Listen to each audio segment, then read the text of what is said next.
Saudações, gente bonita, Mestre Leider aqui falando em Goiás, 12 horas e 30 minutos. Nesse vídeo eu gostaria de falar sobre povo, as pessoas do povo, representação política e alimentação. Vou começar mostrando dois vídeos. Una muchedumbre, denominada la Fila contra el Hambre, se congregó ante el Ministerio de Capital Humano argentino para expresar su descontento por el aumento del hambre bajo Milei. Desde su llegada a la presidencia, los comedores populares, anteriormente financiados por el Estado, que habían atendido a un 40% de la población total del país, dejaron de prestar esta asistencia. La ministra de Capital Humano, Sandra Petovelo, afirmó que está dispuesta a prestar ayuda individual. Sin embargo, la gente cree que la crisis humanitaria no puede superarse sin la reapertura de los comedores. El descontento popular es tan fuerte que en pocas horas varios manifestantes, con numerosos carteles, ocuparon 25 cuadras. Este 5 de febrero, el presidente de México, Andrés Manuel López Obrador, presentará al Congreso un paquete de reformas a la Constitución. Busca modificar 36 artículos de la Carta Magna con el objetivo de reforzar la justicia social. ¿Cuáles son las reformas clave? Reforma del salario mínimo. Esta medida plantea que el sueldo de los trabajadores no esté por debajo de la inflación. Reforma a las pensiones. Los trabajadores afiliados al Instituto Mexicano del Seguro Social y al Instituto de Seguridad y Servicios Sociales podrán cobrar el salario completo cuando se jubilen. Reforma judicial. López Obrador plantea transformar el sistema de justicia y agregar la elección popular de jueces, magistrados y ministros. Reforma de la Guardia Nacional. El mandatario propone mantener la Guardia Nacional dentro de la Secretaría de la Defensa Nacional a pesar de que la Suprema Corte invalidó esta reforma suya en 2022, lo que requeriría su retorno a seguridad y protección ciudadana. Reforma electoral. Con el llamado Plan B, el presidente busca reformar el sistema electoral, limitando presupuesto y facultades del Instituto Nacional Electoral. También propone eliminar candidaturas plurinominales y garantizar paridad de género. Incluso permite votar a personas en prisión preventiva y exige a legisladores dejar su cargo para reelección. Reforma eléctrica. El 31 de enero, la Suprema Corte de México dio un giro inesperado a la reforma eléctrica. La iniciativa del presidente fue declarada inconstitucional, echando atrás sus esfuerzos por controlar el sector eléctrico. El mandatario anunció que impugnaría este fallo, buscando fortalecer a la Comisión Federal de Electricidad, CFE, y reducir el control privado. Maltrato animal. El mandatario afirmó que busca que se prohíba el maltrato animal en el país latinoamericano, que ocupa el primer lugar en la región en crueldad animal. A alimentação em si é um tema de interesse cultural, social e, portanto, geopolítico. Eu sei que eu já usei esse videozinho, mas eu tenho que mostrar de novo para deixar clara a diferença entre governo de esquerda e governo de direita na América Latina. Tem muita gente, e eu não digo mal intencionada, é classe média. A classe média tem uma visão das coisas que eu vou falar uma coisa para vocês. Mesmo quando ela é de esquerda, ela simplesmente não entende o povo. Ela não entende fome. Ela não consegue compreender que tem problema que você não pode deixar para resolver depois da revolução. Porque ela sempre teve comida na mesa. Ela nunca dormiu com a dúvida se no dia seguinte iria comer ou não. Esse é um problema que nem passa na cabeça da classe média, certo? Então, para eles, o povo é burro, porque não vota num governo revolucionário de verdade, porque não faz revolução. Sei lá, em 20 anos está tudo resolvido. Só que essas pessoas que sempre tiveram comida na mesa, que nunca tiver que se preocupar se vai ter o que comer amanhã, essas pessoas não fazem nem noção de que para as pessoas pobres, e é uma parcela grande da população brasileira, essa é a principal preocupação. De cada noite você dorme e pensa, o que é que eu vou comer amanhã? É isso, cara. E aí, para os revolucionários do Leblon, para os revolucionários da Savassi, de Santa Teresa, da Lapa.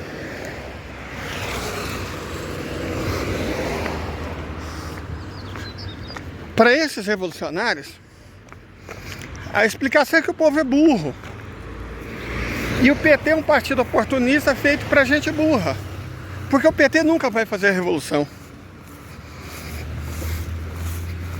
Entenderam? Então o PT é desonesto e os eleitores do PT são burros. Inteligentes são eles, que dão a receita, a resposta para tudo. Espera 20 anos. Né? Faz revolução de verdade. Vota na Kombi dos candidatos em potencial do PSOL, da UP, do PCB, do PCO.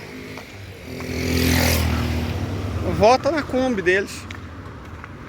E eles que nunca conseguiram eleger um vereador vão ter a solução para o Brasil. Na verdade, o PSOL parece que elegeu um prefeito, né, de capital, coincidentemente o mais mal avaliado do país, Belém do Pará. Então, quando você é pedra, as coisas são fáceis demais. O PSOL pelo menos já teve a experiência de virar vidraça. Fracassou miseravelmente em todas elas, seja no Amapá ou em Belém. Porque na teoria é tudo muito fácil. É minha prima. Na teoria é tudo muito fácil. Na prática, como diz a poetisa e também doceira goiana, Cora Coralina, a teoria é outra. Então, e eu acho engraçado que, por exemplo, o Jones fala que é errado falar pobre de direita, que o pobre é só uma vítima. Ok. Mas o mesmo Jones fala que o pobre é burro se escolhe votar no PT, porque devia votar no Partido Revolucionário. Porque o PT só está aí para medida paliativa. Como se fosse possível ficar 20 anos sem comer até a revolução chegar. Então, esse vídeo que eu postei mostrando o que está acontecendo na Argentina, do Milei, e o que está acontecendo no México, de López Obrador, eu acho ele presciente de como são as coisas fora do mundozinho teórico da esquerda blogueira, dos identitaristas, fadas da floresta, verdista ungueiro, marxista de sofá, sabe? Desse povo aí. Ou jovem, ou classe média.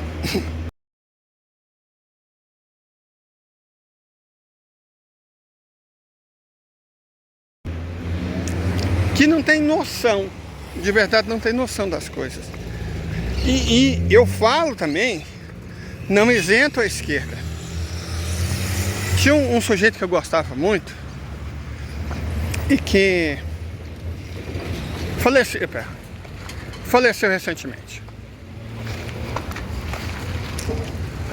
Não vou citar o nome para não criar, mas ele era do Piauí, uma pessoa que eu respeito muito. Mas por que eu nunca falei dele enquanto ele era vivo? Que ele era anti-intelectual. E aí, cara, eu não sou marxista o suficiente, porque minha religião não permite, mas sou marxiano bastante para entender o conceito de praxis. Praxis não é só a prática que falta ao Jones, ao PSOL, ao UP, ao PCB, sabe? A prática real, concreta. E prática não é em congresso, aparecer em programa da Globo, não. Prática mesmo. A prática também exige teoria. E aí o mestre piauiense, que particularmente eu respeitava, mas nunca divulguei, era profundamente anti-intelectual. Ele falava umas coisas que faziam sentido. Mas outras eram bobagem pura. Bobagem pura, essa bobagem pura. Porque ele acusava a esquerda de intelectualismo. Desde quando isso é uma acusação? Desde quando ser burro ou ter má formação teórica é um defeito. Não é, cara. Por isso que eu nunca falei do mestre. Eu não ia criticar um ser humano como ele. Mas eu também não vou divulgar, não vou bater palma para maluco dançar. Então, é do anti-intelectualismo que sai o antivax. Certo? Então, é essa conversinha que não deixa de ser identitarista do quilombola, do indígena, de sei lá o que, esse papinho do conhecimento ancestral. Gente, conhecimento ancestral, cara, ele é válido, eu gosto dele, tem algum, mas eu vou lembrar para vocês o que é conhecimento ancestral. Leite com manga faz mal. Esse é um conhecimento ancestral.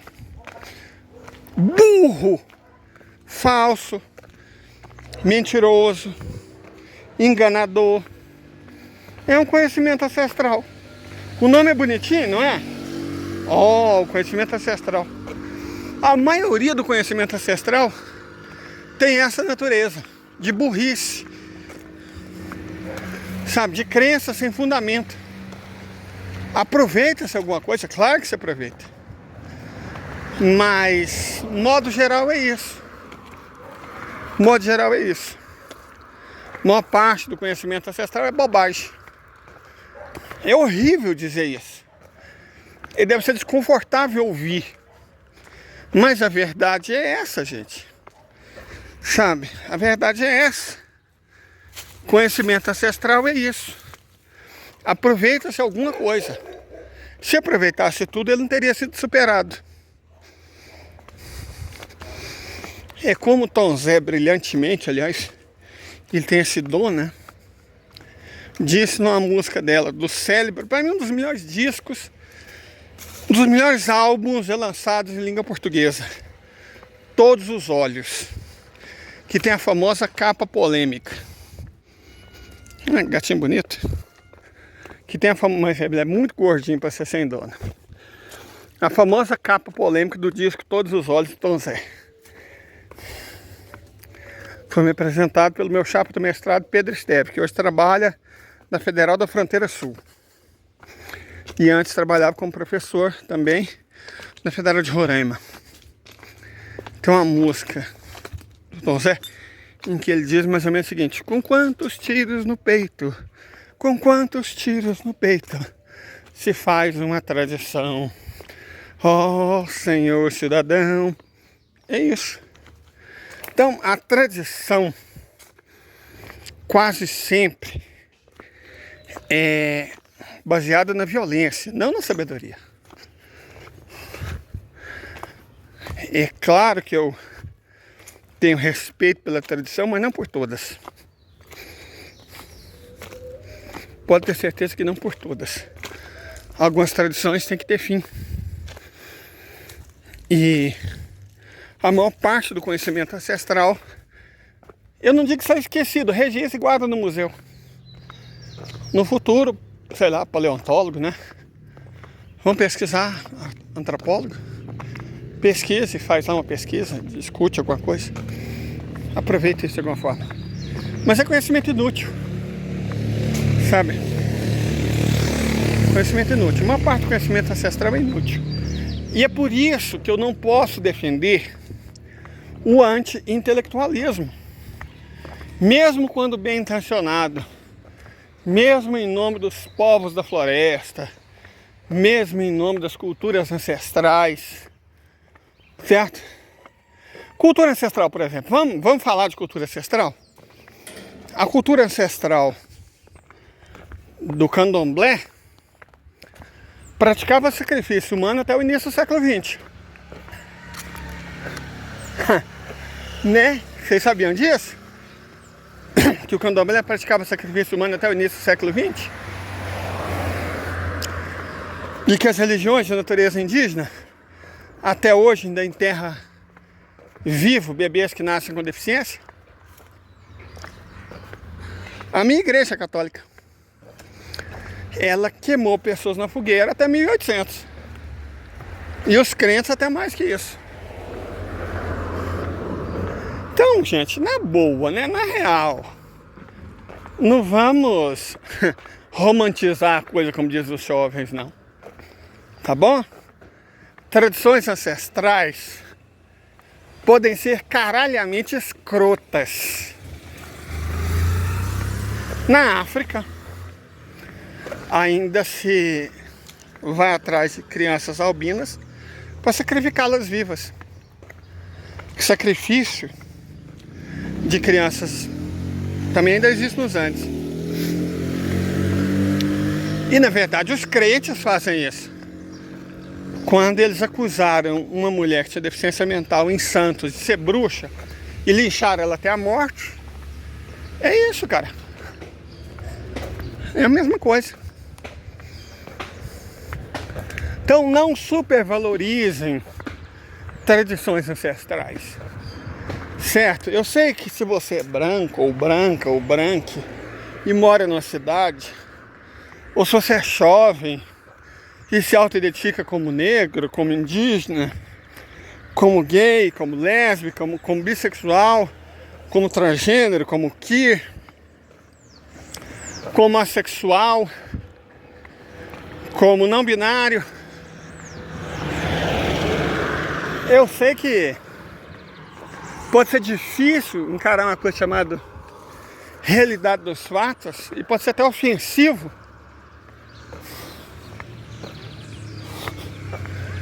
Mas a realidade, cara, é o que acontece enquanto você milita.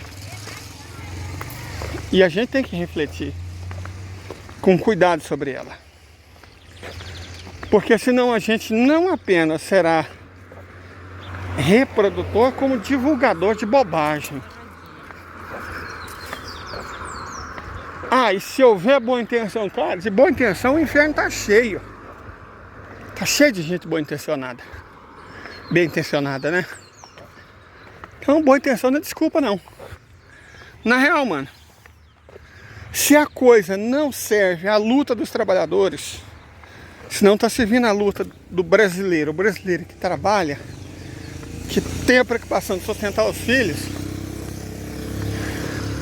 mas se ao mesmo tempo isso não permite que ele reflita e leve essa reflexão para os pares, é bobagem. Tanto o intelectualismo vazio, e aí vai de Jones Manuel até o funcionário da Globo, que esses dias para trás queria uma ministra preta, mulher no Supremo.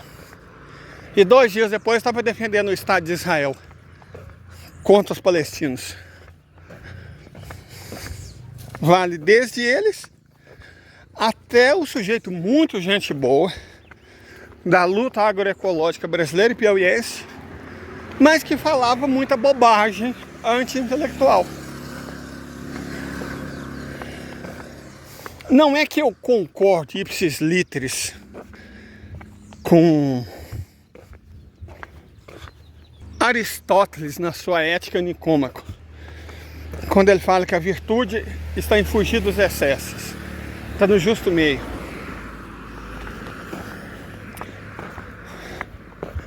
Não é que eu concorde 100% com ele, mas de fato, ainda que não seja uma norma, um fundamento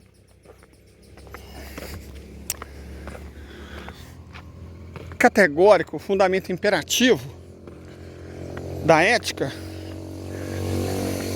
é sempre útil e aconselhável unir o útil ao agradável. Sempre bom e aconselhável, perdão. Evite os extremos, menos quando eles forem necessários. No combate à burguesia, isso é muito necessário. Mas não é por isso que você vai sair matando as pessoas. Não é? não vai rolar, cara. É moralmente errado, estrategicamente equivocado e ilícito. Então não há por que fazer. Os nossos irmãos revolucionários, principalmente os que não entenderam o conceito de revolução em Marx, eles se empolgam.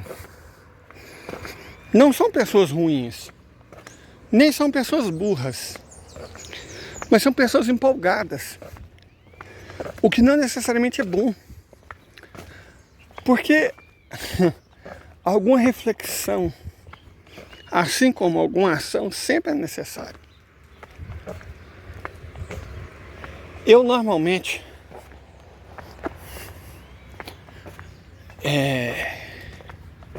faço os vídeos indo de casa para Dona Mãe, falando sobre algum assunto geopolítico, e volto refletindo, para vocês verem como são as coisas. Por um motivo simples: eu sempre vou com fome, tomo café da manhã lá, e sempre volto depois do almoço.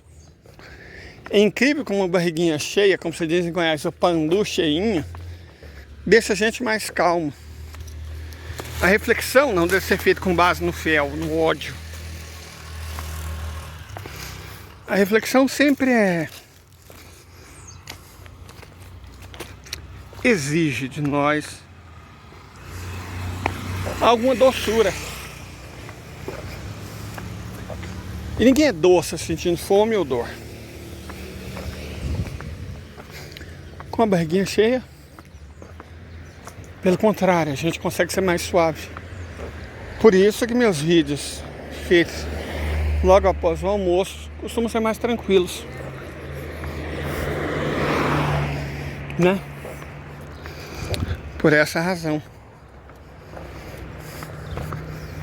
Impressionante. O que no fim acaba fazendo uma concordância necessária à minha tese inicial, de que ninguém vive do que vai comer daqui a 20 anos. E que isso não faz sentido para a classe média, que as pessoas primeiro se preocupem em comer, é porque elas nunca tiveram que se preocupar com isso. Mas o povo tem, se quiser continuar existindo.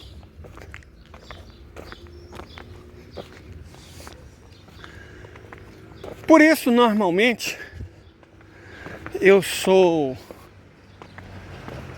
mais tranquilo quando julgo as pessoas do povo, e mais impiedoso quando julgo os intelectuais, sobretudo os chamados não orgânicos, que são a imensa maioria nesse país, né? A imensa maioria. A imensa maioria é orgânica da burguesia ou da classe média, a imensa maioria. Então eles simplesmente não entendem o povo que analisa. E eu nem estou exigindo lugar de fala. Não quer dizer que você tem que ser pobre. Nem recomendo. Mas é interessante que você entenda, ou pelo menos tente. Porque senão, cara, seu destino vai ser de um Jones Manuel.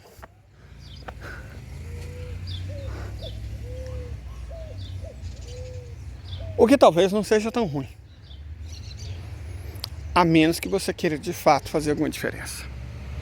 Ok? Então até mais.